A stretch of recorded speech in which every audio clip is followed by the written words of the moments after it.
Hey everybody, and welcome to the Indie Film Cafe's Criterion Collection.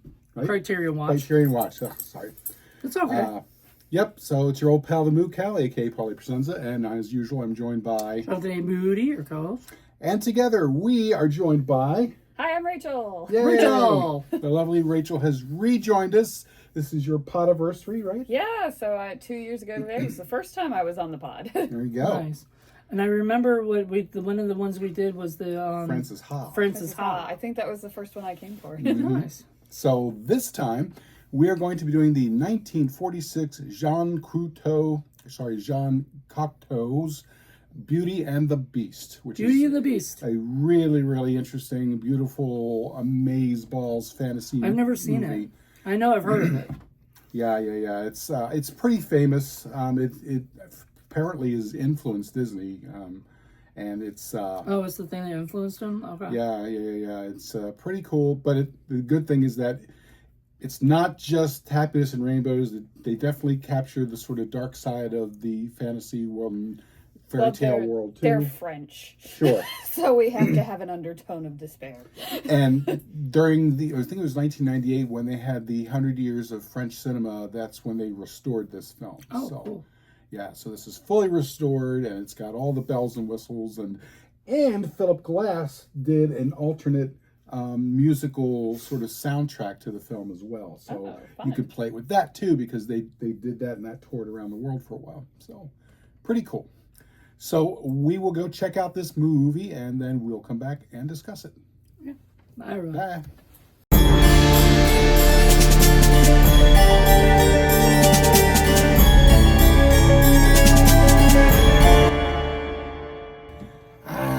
Bed. We have right down. So, Oui, mon ami. what did you guys think of Beauty and the Beast? I loved it. I mean, I'm a fairy tale girly. Thank you, first off, for inviting me for something I figured you might like this. romantic and lovely. And I thought that it was just beautifully shot. The sets were beautiful, all the little details. There was some excellent lighting. Costumes. I knew the costumes would get you. I could do this whole podcast just doing the costumes. They think it's French, but I think they were thinking they were set either in Germany or the Netherlands. It felt very Dutch with the big sleeves and the big ruffs. My teeny tiny complaint is that they kept the 40s silhouette, so they weren't wearing proper undergarments. They weren't wearing stays. They had that sort of soft Dior New Look 40s silhouette. But other than that, beautiful, gorgeous. This is 1946. 1946. So that's the perfect.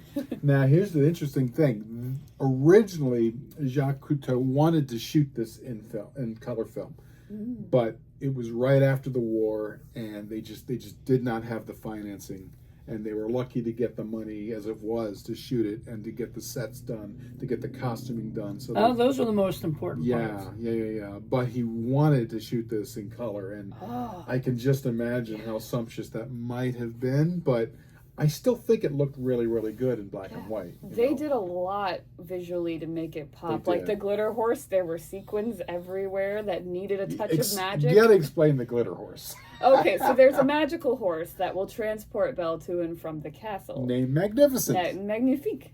And he glitters. And I was like, did they have sequins on him? And I think... literally, like when he trots off, you can see them sparkling trails behind his tail. Yeah, so I think I looked at it closer on one of the close-up shots, and it looked like they just had like streams of beads and sequins laying over him. And I was like, that's so smart.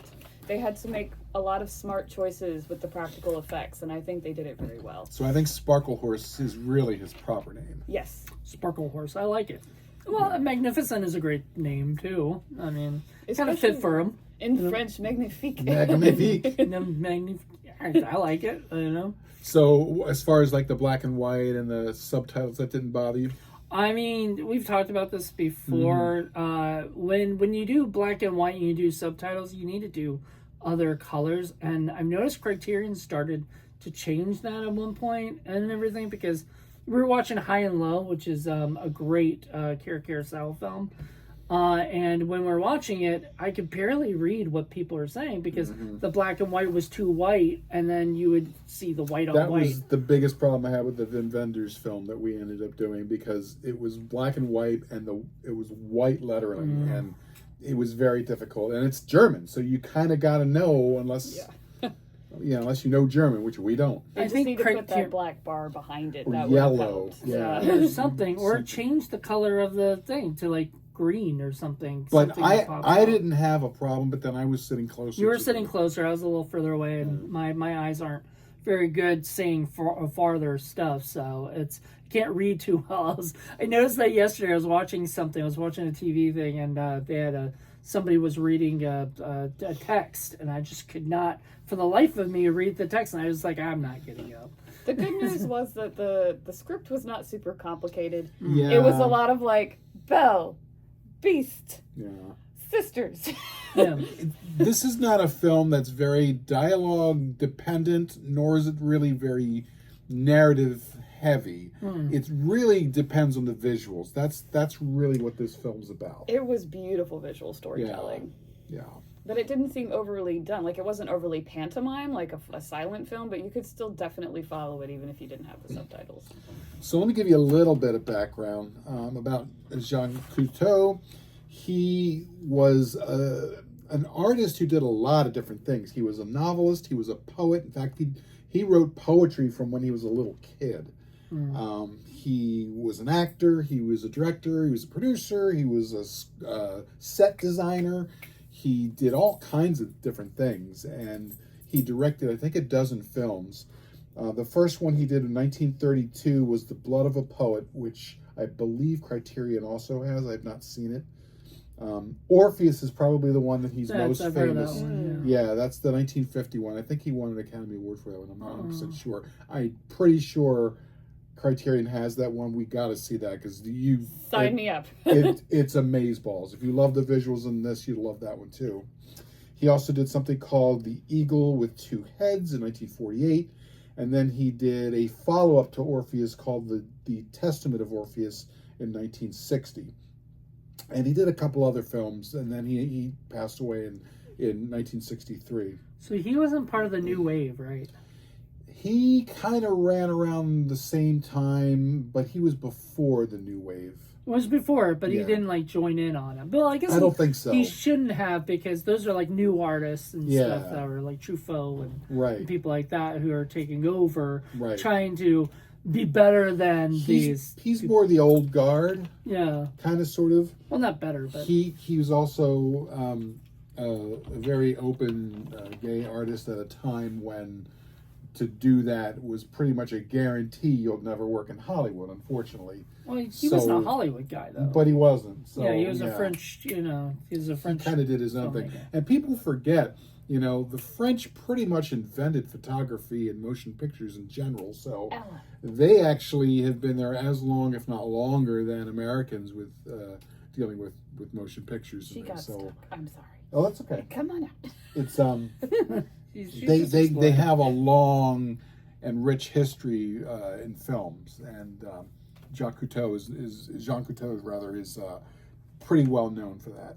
Aside from being known for being an artist and a poet, and I believe he also got involved with dance. I know he did some collaborations with the Russian ballet company pre-Soviet era. Now I need to look that up. So yeah, is there a Cousteau-Baryshnikov crossover? I need to know. It's possible. Or whoever was before Baryshnikov, possibly. Oh, yeah. Nuniev. Yeah, Nuniev. Rudolph Nuniev. Rudolph Nuniev. So, yeah, he pretty much did a little bit of everything and did it all very, very well. And it's interesting because this comes with a little sort of explanation by him, because he wanted to make sure that he got his point across as far as the way he shot the film and why he shot the film. And he said that he did this for Americans, and there were 3 reasons, and I don't remember exactly what the reasons for are, the way he shot it, but he did it specifically for an American audience, which I thought was interesting. Yeah, not for the French audience necessarily. It does feel very American. It does, and you were mentioning different things like Wizard of Oz references here and there, and I was thinking Dracula too. There was definitely Dracula. some parts of Dracula, but the 30s Universal films with those sets. It also had a mix of different fairy tales, like we know it's like Cinderella. Because I don't know if in the regular Beauty and the Beast, did she have sisters? She does have sisters. So the original fairy tale that I'm remembering that this referenced is that, she's got the sisters and they're all asking for lots of rewards from their father, and she just asks for a rose. And that's sort of how she's, got a good heart. She's not greedy. And so that comparison is there, but I don't ever feel like the sisters are like that vindictive. That feels very stepsisters from Cinderella. Yeah, Cinderella. Yeah, that definitely felt like the ugly stepsisters or whatever. Yeah. And then these women were very just nasty. They were pretty bad. Yeah, they took that to the extreme. They're like, we're going to rub onions under our eyes because they couldn't conjure up a tear to manipulate their sister. They had to rub the onions under their eyes. And then the other thing is like when you first meet them, you kind of see them in those little rickshaws or whatever they're called. Oh yeah, those like hand palanquins, I guess. Is the term. And the people are like taking, the people are taking the footmen. And they keep like kicking the door or whatever, and then so I guess they thought they were drunk because they wobbled a little bit, from kicking the door. It's just. But they couldn't even walk; they had to be carried. They had to be carried. I mean, because they had these airs of nobility, even though the family's going through some crisis because Daddy's kind of lost all his money, and the sons, the brothers, drunken gambler, so making stuff worse. The brother too, like he was a brother to them and everything, and then. He gets punched in the face by the Gaston guy, or whatever. Almost immediately, there's a fight for her honor. I know, which is funny because like he was, it was funny because he wanted to marry Belle, and Belle didn't want to marry anyone because she wants to take care of her father. Oh yeah, that was a great reveal at the end where she's like, "Actually, I was in love with him." Right. That was a weird reveal. And then it turns out to be him after all, or at least took the visage of him. Yes. Well, which is a little confusing. Was a little confusing because I was like thinking we were going to see another guy. Was it the same actor is the question. Yeah. In the beast suit and the best friend. Yeah. Definitely. You think so? Yeah, I think so. Oh, well, it didn't sound like him, so they did a good job on his voice, or they gave the beast a different voice, or whatever, to fool you, so you didn't know it was him. I would like to know what happened to the brother at the end when he sees the guy getting shot. Just conveniently forgot about him. Just hanging out at the top of the Temple of Diana. I mean, I think he would have got off then after the guy was. I mean, he would have just thought the guy was dead, right? And then what happens to the new beast guy? Dead, we think. Is he dead? I mean, he was just laying there. Does he just take the place of them and becomes... So maybe if you enter, you become a beast, but if you enter not using the key, you get shot? Yeah, and maybe that's why that's why he's dead. He Well, just went in and turned into a beast the first time. Well, it was a little weird because, like, he said that the only way that the beast could turn back is if by the look, A loving look. A loving look. How that happens exactly at the same time that the guy got shot and then replaces, that was a little coincidental. Like, that was like, so what if she had given that look to him and the guy hadn't been shot? He's not dead. Maybe he just takes on his face. So would there be two guys? Would there be two of the same guy? How does the magic know that that's the look? How do you know that wasn't just like a bit of broccoli? I mean, that's the look of love. I don't know. I mean, It's just funny. But she wasn't really in love with the beast, though. But like you said, you pointed out at the very, very beginning, it says, you kind of got to let things go. Yeah, there was this disclaimer at the beginning that was like, you're going to inhabit your childlike naivete because we're doing a fairy story. And, it's got fairy logic. Yeah, fairy logic applies. At the end, that's all sort of Deus Ex Machina. We're letting it happen.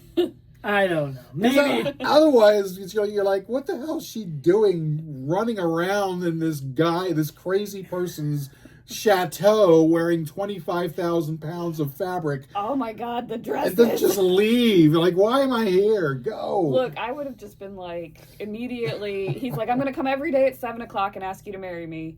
I would have just been like, great, okay, we'll just every day at 7 o'clock. All right, no, not today. Moving along. I'm gonna just 8 days a week, all over living again. living my castle, enjoying my life. He's not just staring at her though. Like No. when he did come into her room. That's he right. kinda He was. stared. He did. The staring might have given me pause. I might have been like you guys said, when she leaves through the week, you wait a week and 1 day. You go back when he's dead. You inhabit. The And even magical though it's a mansion. nice sort of magical place, it's a little creepy too, because there are faces and arms and hands and things moving everywhere. It was so good. The practical effect of those It was cool. So good. All right, okay. So Love the help me practical understand this though.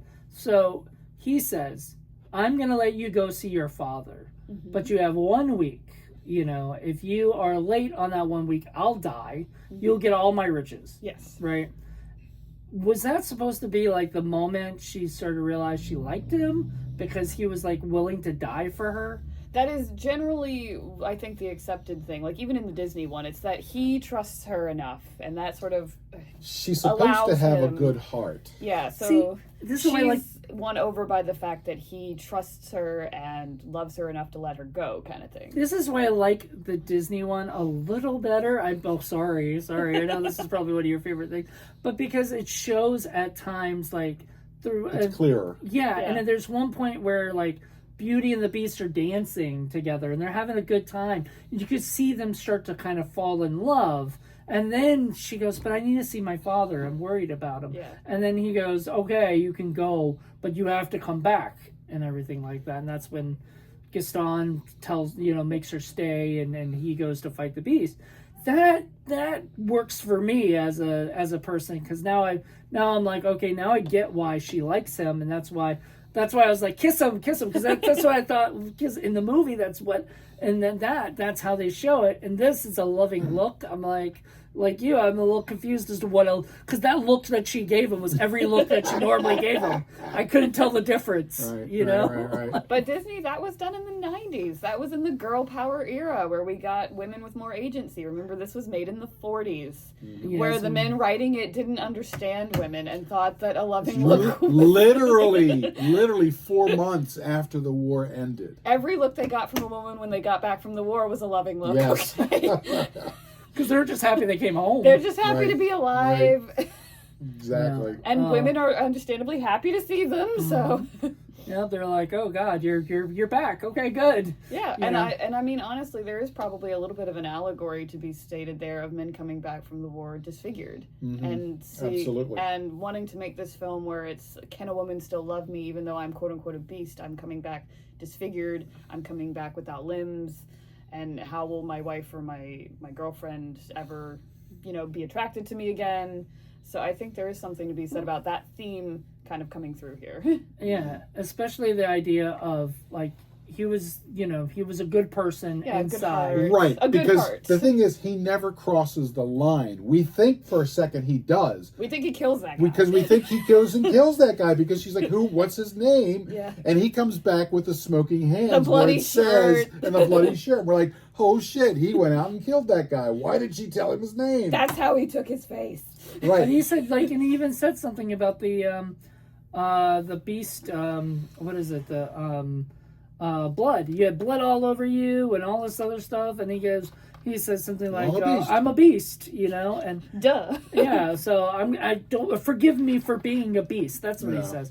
And I'm like thinking, okay, Did what he just kill? We Yeah, just think yeah, that we- he just murdered this guy. See, now I'm stuck in that loop of like men coming home from war with blood on their hands, Especially because he asked him, he says, did you love this guy? Yeah. And, I was kind of mad though, because if that was the case, I wanted to see that.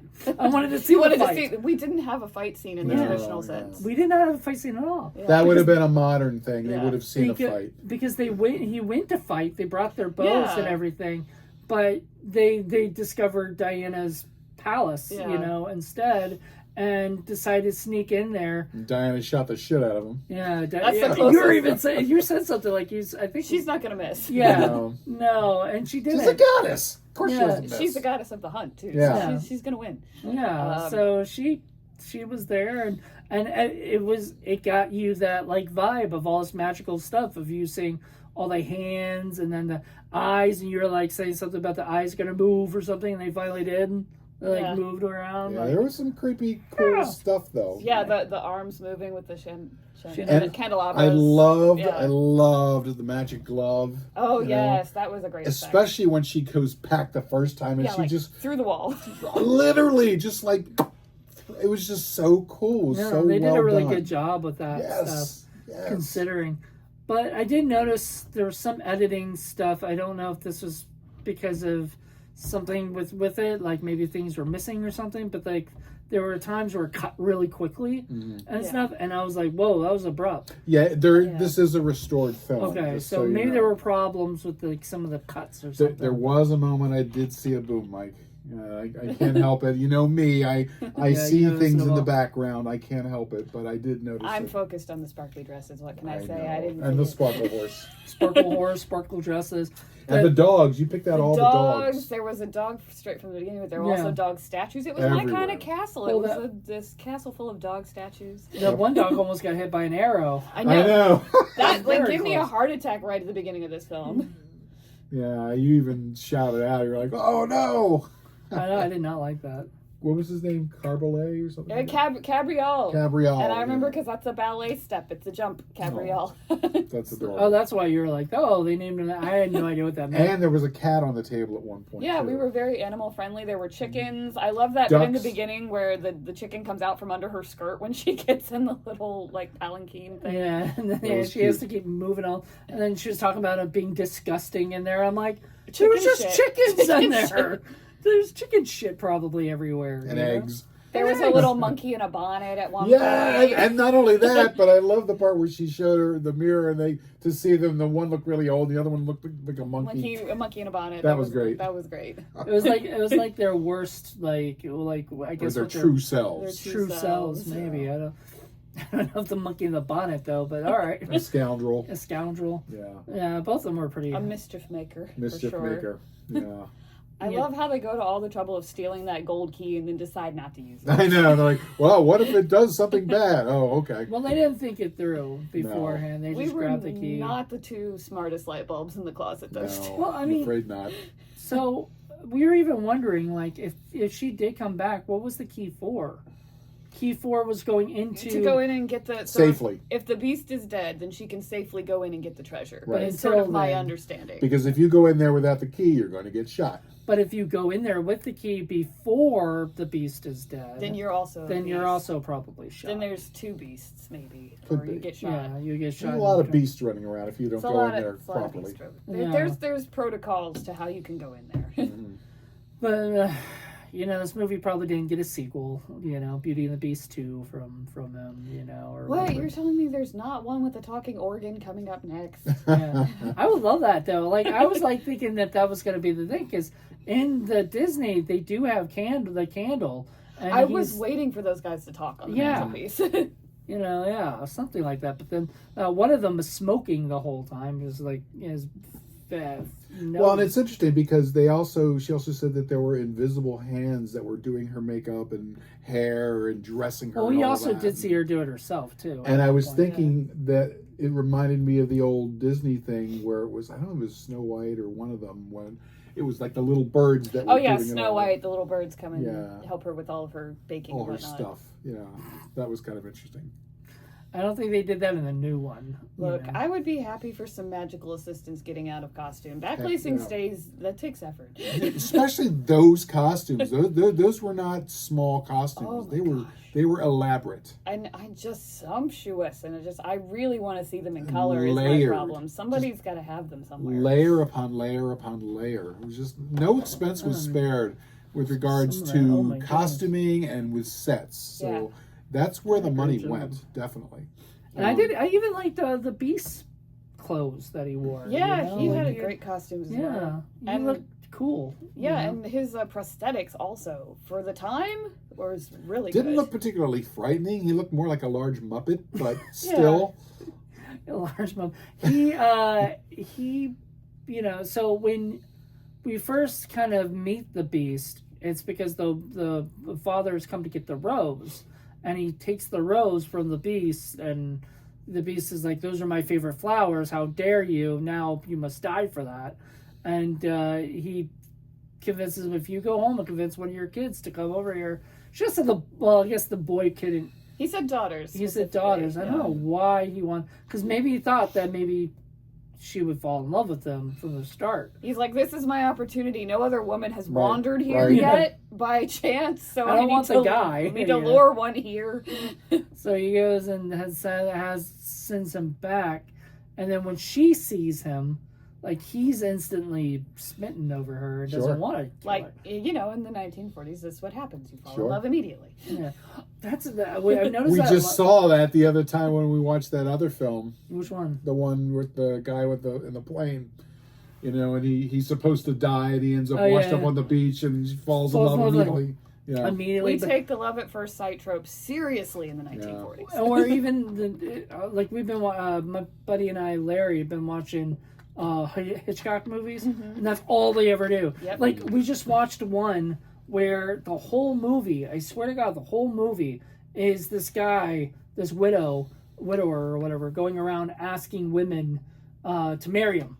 Not to date, not to go out, but he's like, you will marry me. And then each one turns him down. And it's so funny. It's really ridiculous because it's like, he's like, how dare you turn me down? I've got a farm. And I'm a catch. I'm a catch, you know, and and he even calls one of them, my favorite bit is somebody says, the woman says, what is this, a nightmare? And he goes, no, your hat is.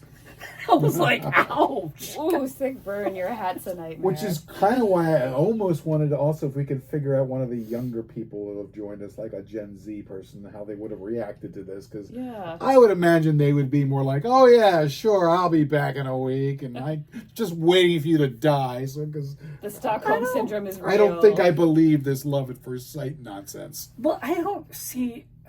I think it was for him, but it wasn't for her. Right. I know. She loved her. She didn't. She said she was fond of him. That's what she told her dad, right? Like, of course, you got to wonder if any female at all would have shown up. He would have also felt the same. I just haven't seen a woman in so long. Right. Except maybe one of the other daughters, because they would have been so obnoxious. He would have to eaten him. them. Yeah, he would have been like, "You're gonna die." I love that one part too, where he gave her this hopelessly overbuilt diamond. Oh thing. yeah, the big pearl necklace. And she's wearing it, and the daughter, the other one, lusts sister after says, it. "I want it," and she takes it off, and it turns to like cow manure. Yeah, it turns to garbage, and she drops it. And then she picks it up, and as soon as Belle picks it up, it's back to being. That's this actually diamond it wasn't Belle that picked it up. It was the father that picked it up Yeah. and put it back onto Belle. And so, like, I guess if anybody but the person who sort of lust over it like that, you know. But the dad understood. But then dad understood. So the dad probably could have wore it if he wanted it, but That'd have been interesting. yeah, I mean, But I think it was about intention. Like he said, it's intended for you. I'm picking it up to give it back to you. It's intended for you.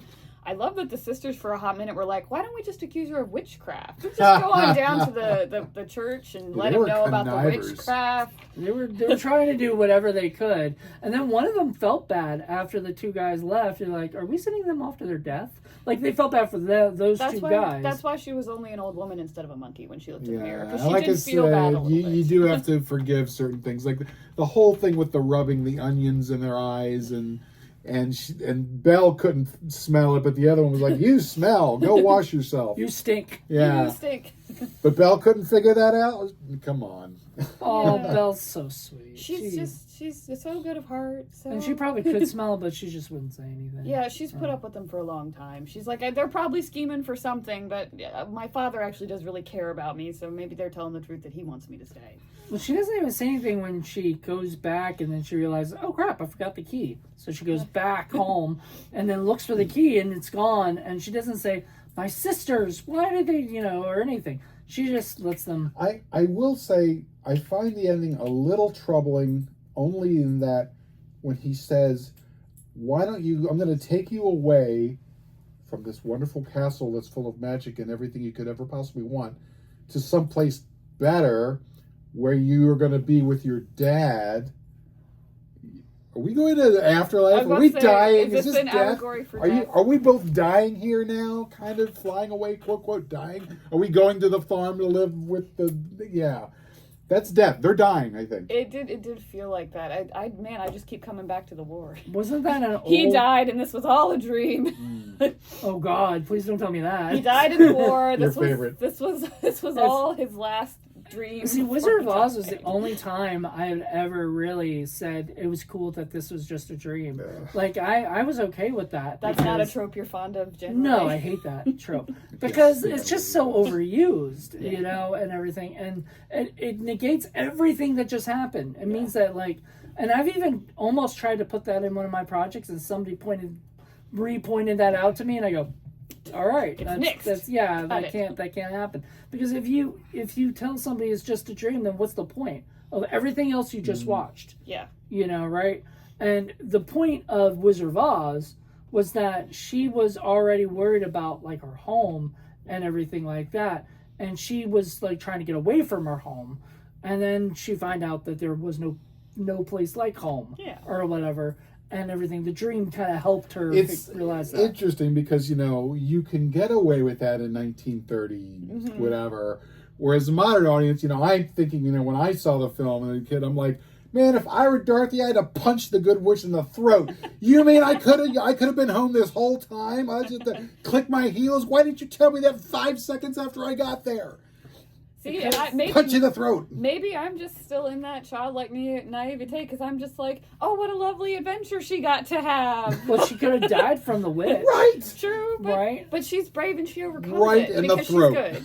she's good. The witch could have killed her, and so I sort of agree with Paul. I think it's kind of messed up that, like, the Good Witch knew all of that, you know, but in the same sense, it's still fun.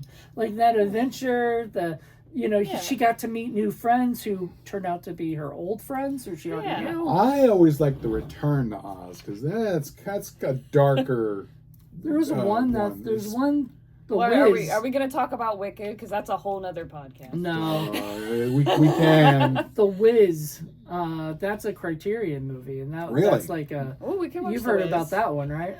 That's the Michael Jackson one. Yeah. Hello, we could watch that. That'd be fun. Yeah, I have to get it because it's hard. It sold out quickly. Like, it was one of those ones that, like, I remember don't see when it. that came out as a kid. It kind of bombed. I mean, it's now sort of one of those cult classics that you watch just because you know it might be so bad. Oh, kind of like Cats.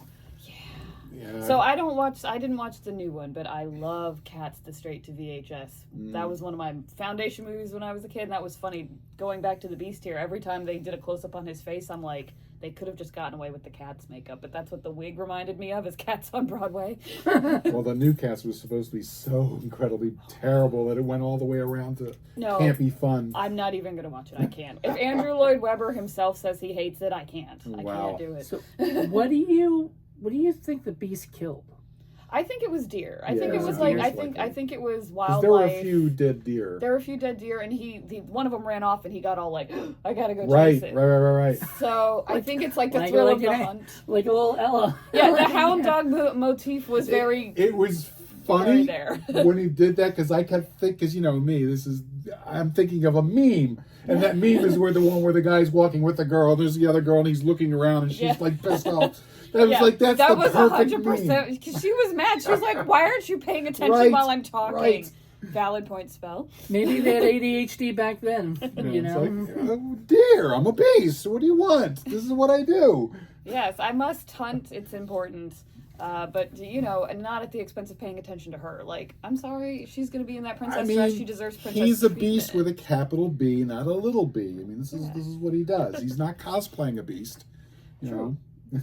The ears moving on his... Oh, that was cool. How did they do that? I don't know. Was there someone behind it? Was it, like, rigging to his gloves where he, pulled a wire? They would kind of come up sometimes and go down, or they'd move around. That was cool. That was some practical There were some great practical effects in here. I think even people who love just horror movies, I think would get a lot out of this because, there was just so much cool stuff going on. Yeah, them pulling her down the hall where it looked like she was floating, but like you could not see how they were pulling her. That was so awesome. Good. Yeah. And that's because I remember thinking that it's like fate. It's like fate is drawing her down. And you're like, oh no, they're just pulling her. And I'm like, oh, I know that, but But metaphorically. you were in a metaphor. I was in the Yeah. how are they pulling her? It looked great. Is she doing the like floating walking? Because I was thinking of the dancers that there's like a Romanian dance company. You've seen them. They're women and it's little tiny steps and they appear to be floating. So I was like, did they train her to do that or are they pulling her? So that's why I was like, they're pulling her. It's down a hallway where you have 4 giant windows with the light coming in and the wind is blowing these diaphanous curtains at the same time, and on the other side it's black except for the arms holding the candelabra. It's a fantastic scene. It really is. Yeah. And she comes right into the camera. It's really well done. It was pretty cool. I don't know. There are some great practical effects. I mean, especially for that time period. You know, like nowadays that'd even be tough. You know. I love the shot when they're up in the trees and she's riding Sparkle Horse. Nice try. And they're in the sunken road and you get to see them go around and you're kind of seeing it through the twigs. That was really well done. Hello, Ella. Ella she can't get into trouble if I'm holding her. There you go. She doesn't like to be held, though, right? You said. She said, "This is not my favorite thing, but I'll tolerate it." Beauty and the Beast right here. Oh, she's the beauty. That means I'm the beast. No. Oh, she's the sweetheart. She said, I particularly enjoyed the scenes with the dog in it. I liked Cabriole. Or we used to have, even in the beginning of Criterion Watch when we started, we used to have My Dog Lady all the time here. you. So we You're love having dogs around. You're fine. Absolutely. Dogs are our favorite. So, but you did like this film. Oh, I loved it. I thoroughly enjoyed it. Thank you for Outstanding. inviting me. I thought that the effects were all really well done. You could see there was just somebody on set that maybe attention to their body movements, because like when he was like pulling up the blanket, like he missed her and he wanted to like smell her And blanket. he snuggled it. Like that was just a very choreographed moment where I very aware of like that was a graceful way that he did that, and I was like, that's good. Uh-oh, what's she finding? I don't that's know. how- She's looking for crumbs. Is what Yeah, she's but doing. I'm worried that there's a mousetrap back there. So. Oh, come on. Oh. Yeah. But you know, honestly, yeah, there was some great And like moments. This comes with a lot of stuff. I can't read it, but if you could read Okay. maybe what's in the Criterion, because Okay. they went to a lot of trouble for this disc. Well, as you said before, there's Philip Glass's opera La Belle et la Bête, presented in 5.1 digital audio. That would be cool to hear. Oh, it's an opera? Mm-hmm. Ooh. 2 commentaries, one by film historian Arthur Knight, and one by writer and culture historian Sir Christopher Flayling. Screening at the Majestic, a 1995 documentary featuring interviews with cast and crew. So that's pretty Nice. cool. That would be cool. Yeah. Interviews with cinematographer Henry Alecken. Yeah, I guess he did all the cinematography was amazing. Absolutely. The look of There it. was that one shot of the beast where he was like half in the sun, half in the shadows, very chiaroscuro. Mhm. Oh, it was beautiful. It Very was well great. done. Rare behind the scenes photos and publicity stills. Film restoration demonstration. Original trailer directed and narrated by Jean Cocteau. And the 1995 restoration trailer. Plus a booklet featuring an essay by film critic Jeffrey O'Brien, a 1947 piece on the film by Cocteau, which I think is what you talked about, and excerpts from Francis Steegmuller's 1970 Cocteau, a biography, and an introduction to Glass's opera by the composer. Jeez, that's a lot. Yeah, so it comes packed with stuff. And the music was very good, too. Oh, yeah. They used it to its best effect to, like, build the suspense when you're first seeing the castle, and... It's very lush and even a little saccharine, but it works for this sort of fairy tale kind of thing. Yeah, for So, You don't like saccharine, do you? not really, but it's appropriate in this. Yeah. Okay, so you're okay. Well, it's a love story, and a lot of love stories are going to be saccharine no matter what you do. If this you can't was like help it. beatbox music, it wouldn't have worked. Yeah. No, you This- need a sweeping orchestral track for "And They Lived Happily Ever After." And it's great because it starts off once upon a time, Oh, as it yes, should. as it should. Yeah. Once upon now, the interesting thing I thought was like the magical idea of this, like they live in a town, and then if they go into that woods area, they're kind of in a different world. Like that's the whole idea. He said it's night when you're here and it's day out there. It's a different so world. It's a different Beast time realm. zone, even. It's a different time zone. That was kind of an interesting. I don't know. This is a whole interesting movie, and kind of put that stuff. I just, I can see where Disney got the ideas and the inspiration from this. They probably watched this one day and were like, I'm sure. And they were like, let's, because this was a 90, was it 8? Which one came first? Little Mermaid Little Mermaid came first. And then this came after, and this was 91, I think. Somewhere in there, yeah. Yeah, and so 91 from 46, they had some time, and they were probably like looking around going, which one can we do next that's been done, or whatever, and everything. And this was sort of a perfect... Yeah, I don't think they took it from the TV show. I don't know if you remember the TV show. Oh my god, that beast was so bad looking. It was terrible.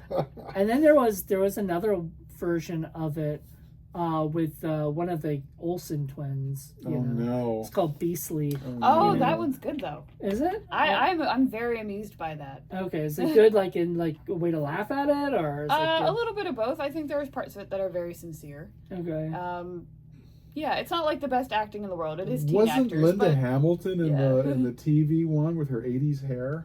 Does that I recall? don't remember. Yes. It's been a while since I saw that. Yeah, it's kind of cringy. I don't even remember who played the characters because they were kind of famous actors, I think, at Yeah. that time, or became famous from that. I don't know.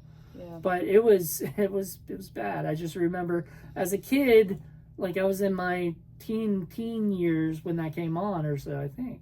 And it's the sort of thing where you probably would have liked, but it wasn't very good. Something. I don't know. Maybe. I'm trying to remember what year it came out because it came out after the Disney one, and stuff. I think It was early 90s. It was early 90s. You can definitely see more parallels to the Disney one to this than you could the TV show for sure. Yeah. Like that sort of terrace that she has off of her room became definitely the room in the West Wing where the Rose was. And the unsafe stairs. The unsafe stairs. I keep pointing that out. But like just even in the Beast character design, when you think about the animated one, he's got those big broad shoulders, he's got the claws, but he has like this almost human like rest of his anatomy.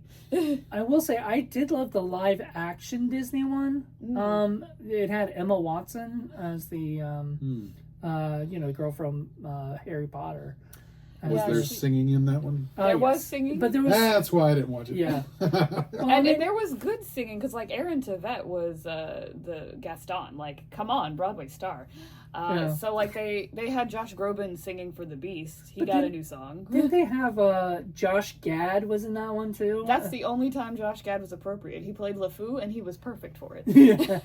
I don't like Josh Gad in a lot of things, but that was perfect casting. Well, he is doing the next Spaceballs, so I'm excited for that. My problem with that one was that I didn't super like Emma Watson in it. Yeah.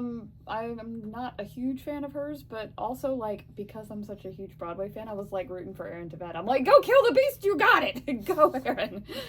And the Beast was done by Dan Stevens. And I thought he was great. Yeah, he was like in a motion capture suit, right? And I saw some of the behind the scene pictures where he had a lot to work with. Well, what did you think of this Beast? I mean, was he romantic enough, or was he repulsive? Or was I don't think he was repulsive enough. Or... I think you could definitely still see the human anatomy, and so that makes it less scary. Yeah, it wasn't scary. Yeah. He wasn't scary. He was just meant to be repulsive, and I suppose... Or grotesque. Supposed to be a beast. But, I think in earlier versions of the fairy tale, like, he has hooves. He is even more beastly than man, and that's what makes it so, like, out of this world that she would ever fall for him. But this one, I'm like, he's got a good heart, and he's just a man he needs a haircut. That's all that he needs. Just needs to be combed and trimmed a little. He would be fine. That's funny. Yeah, for sure. I don't know. Just needs what is it? A manicure. Yeah, see, at the heart of it, that's what this story is about. That it's not beauty is about what's in the inside, but just a tad, just a little bit of grooming, you're fine. Use products, guys. Yes, hygiene is important if you want a girl to give you a loving look. That's true. Oh my goodness.